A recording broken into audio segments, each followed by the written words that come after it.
ബേപ്പൂർ മണ്ഡലത്തിലെ തോൽവി സംബന്ധിച്ച് കോഴിക്കോട് ഡിസിസി പ്രസിഡന്റ് പ്രവീൺ കുമാർ എംഎൽഎയുടെ വിവാദ പ്രസംഗത്തിൽ തൽക്കാലം കൂടുതൽ പ്രതികരിക്കേണ്ടെന്ന തീരുമാനത്തിൽ കോൺഗ്രസ് നേതൃത്വം. പി.വി. അൻവറിനെ വ്യക്തിപരമായി അധിക്ഷേപിച്ചിട്ടില്ല എന്നാണ് പ്രവീൺ കുമാറിന്റെ വിശദീകരണം. കോൺഗ്രസിന്റെയോ ലീഗിന്റെയോ ചിഹ്നത്തിൽ മത്സരിച്ചാൽ അൻവറിന് ജയിക്കാമായിരുന്നു എന്ന് മാത്രമാണ് ഉദ്ദേശിച്ചതെന്നും പ്രവീൺ കുമാർ വ്യക്തമാക്കി. വിഷയം യു.ഡി.എഫിൽ ചർച്ചയായിട്ടും മുസ്ലിം ലീഗ് നേതൃത്വം പരസ്യ പ്രതികരണത്തിന് തയ്യാറാകാതെ ഒഴിഞ്ഞു മാറുകയാണ്. വി.എസ്. രഞ്ജിത്തോട് വിവരങ്ങൾ നൽകാൻ. വി.എസ്. രഞ്ജിത്ത്, അപ്പോൾ പറഞ്ഞൊരു വിഷയമാക്കേണ്ട, വിവാദമാക്കേണ്ട, തൽക്കാലം പ്രതികരണം വേണ്ട.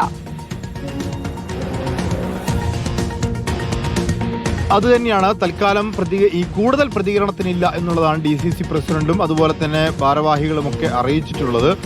ബേപ്പൂരിലെ പരാജയവുമായി ബന്ധപ്പെട്ട് ഒരു പ്രസംഗത്തിലാണ് പ്രവീൺ കുമാർ പറഞ്ഞത്. അതൊരു സ്ഥാനാർത്ഥി നിർണയവുമായി ബന്ധപ്പെട്ട പിഴവായിരുന്നു. ലീഗിന്റെ കോണി ചിഹ്നത്തിലോ കോൺഗ്രസിന്റെ കൈപ്പത്തി ചിഹ്നത്തിലോ മത്സരിച്ചിരുന്നെങ്കിൽ ബേപ്പൂർ മണ്ഡലത്തിലും ജയിച്ചു കയറാൻ സാധിക്കും എന്നുള്ളതായിരുന്നു അദ്ദേഹത്തിന്റെ പ്രതികരണം. ഇതാണ് പി.വി. അൻവറിനെ ചൊടിപ്പിച്ചത്. അദ്ദേഹം ഫേസ്ബുക്കിൽ അതിരൂക്ഷമായ വിമർശനം ഉന്നയിച്ചു. പാളയത്തിൽ തന്നെയാണ് ചതി സംഭവിച്ചത്.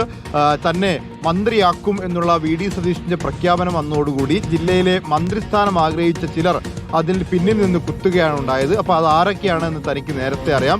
അതുകൊണ്ട് പ്രവീൺ കുമാറിന്റെ പ്രസംഗം തന്നിൽ വലിയ ഞെട്ടലുണ്ടാക്കിയില്ല. കാരണം ഈ ചതിയും ഈ കുത്തിത്തിരിപ്പുമെല്ലാം ഞാൻ നേരത്തെ മനസ്സിലാക്കിയിട്ടുണ്ടായിരുന്നു എന്നുള്ളതാണ് ഈ പി.വി. അൻവറിന്റെ ഫേസ്ബുക്ക് കുറിപ്പായി വന്നിരുന്നത്.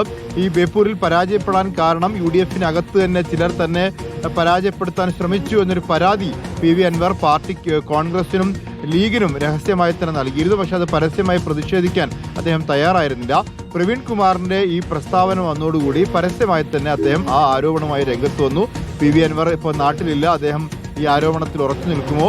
പ്രവീൺ കുമാർ ഏതായാലും തന്റെ ആരോപണം മയപ്പെടുത്തിയിട്ടുണ്ട്. അങ്ങനെ പി.വി. അൻവർ സ്ഥാനാർത്ഥിയായതുകൊണ്ട് പരാജയപ്പെട്ടു എന്നല്ല, പാർട്ടി ചിഹ്നത്തിൽ മത്സരിച്ചിരുന്നുവെങ്കിൽ ജയിക്കാമായിരുന്നു, സ്വതന്ത്ര ചിഹ്നമായതുകൊണ്ട് പരാജയപ്പെട്ടു, ചിഹ്നത്തിൻ്റെതാണ് കുഴപ്പം, വ്യക്തികളുടേതല്ല എന്ന രീതിയിൽ അദ്ദേഹം അതിനെ മയപ്പെടുത്തിയിട്ടുണ്ട്. Okay, yes, V S. രഞ്ജിത്താണ് വിശദാംശങ്ങൾ നൽകിയത്.